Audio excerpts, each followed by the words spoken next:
Bismillahirrahmanirrahim. Assalamualaikum warahmatullahi wabarakatuh. Perkenalkan, nama saya Khalil Abdul Rahman dengan NIM 2314010287. Di sini saya akan menjelaskan tentang hadis al-khalwatu bil bil ajnabiyah. Lalu di sini saya akan membacakan dan menyebutkan fi'il madhi, fi'il mudhari' dan fi'il amarnya. Lalu di sini saya akan seterusnya maksudnya akan membacakan isi artinya, lalu selanjutnya yaitu menjelaskan isi kandungannya dan kesimpulannya. Baik, langsung saja, yaitu al-khalwatu bil ajnabi. An Jabirin qala sum min kana yawmin billahi wal yawmil akhir fala yakhluwanna bimra'atin laysa ma'aha ذو محرم منها فإن ثالثهما الشيطان. رواه أحمد.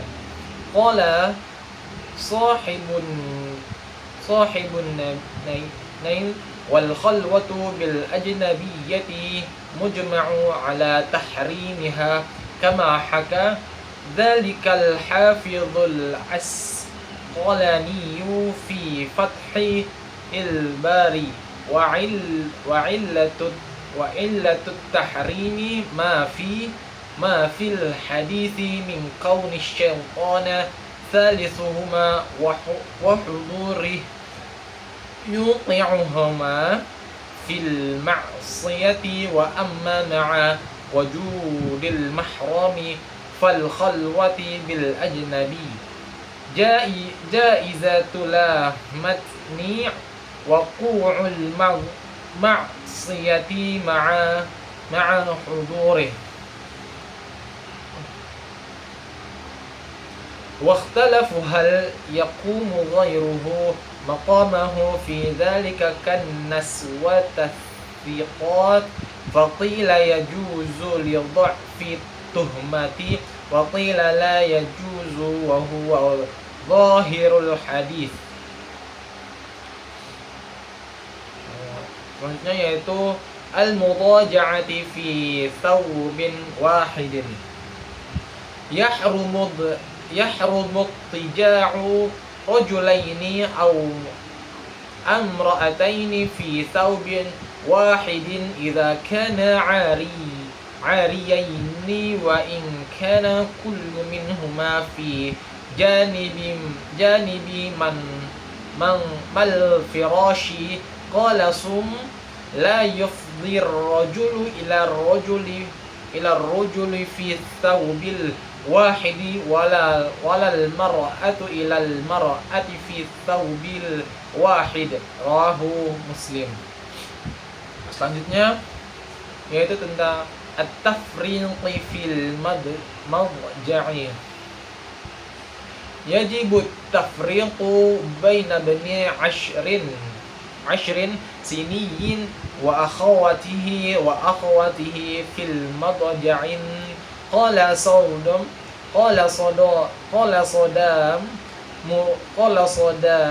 muru awladakum bis salati wa hum abna'u sab'in wadribuhum 'alayha wa hum abna'u 'ashri wa farriqu bainahum fil madaja'i. Rawahu at-Tirmidzi. Qala ba'duhum mahalla wujubi 'indal Arabi. Lalu artinya yaitu dari Jabir, subbabnya dulu yaitu berdoa dengan wanita non haram. Dari Jabir yang berkata, barang siapa yang bertakwa kepada Allah dan hari akhir, hendaknya ia tidak berdoa dengan wanita yang tidak ditemani mahram, karena setan adalah yang ketiga di antara mereka. Hadis riwayat Ahmad. Penulis Al-Nil berkata, berdoa dengan wanita non-mahram secara bulat dianggap haram, sebagaimana diriwayatkan oleh Al-Hafiz Al-Asqalani dalam Fath al-Bari. Alasan larangan ini adalah apa yang disebutkan dalam hadis, yaitu bahwa setan adalah pihak ketiga yang hadir dan kehadirannya menjerumuskan keduanya ke dalam dosa. Namun, jika ada kerabat laki-laki berduaan dengan wanita non-mahram diperbolehkan dan tidak ada keberatan atas terjadinya hal tersebut. Dosa terjadi di hadapannya. Mereka berbeda pendapat tentang apakah orang lain dapat menggantikan posisinya dalam hal itu, seperti wanita yang dapat dipercaya. Sebagian berpendapat hal itu diperbolehkan karena lemahnya tuduhan, sementara yang lain berpendapat tidak diperbolehkan. Dan inilah makna hadis yang tampak akhir kutipan. Lalu sebab yang kedua yaitu tidur dengan pakaian yang sama. Dilarang bagi dua pria atau dua wanita untuk tidur dengan pakaian yang sama jika mereka tidak memakai pakaian atau dalam kurung telanjang. Meskipun masing-masing berada di sisi tempat tidur yang berbeda, Nabi Shallallahu Alaihi Wasallam bersabda, seorang pria tidak boleh tidur dengan pria lain dalam pakaian yang sama, dan seorang wanita dengan wanita lain dalam pakaian yang sama. Hadis riwayat Muslim. Lalu sebab kedua yaitu pemisahan dalam tidur. Memisahkan anak laki-laki berusia 10 tahun dari saudara-saudaranya dalam tidur adalah wajib. Diriwayatkan oleh Sadin, perintahkanlah anak-anakmu untuk sholat ketika mereka berusia 7 tahun, dan hukumlah mereka untuk sholat ketika mereka berusia 10 tahun, dan pisahkanlah mereka dalam tidur. Hadis riwayat At-Tirmidzi. Sebagian ulama berpendapat bahwa kewajiban ini berlaku untuk orang Arab. Lalu di sini saya akan menyebutkan yaitu fi'il.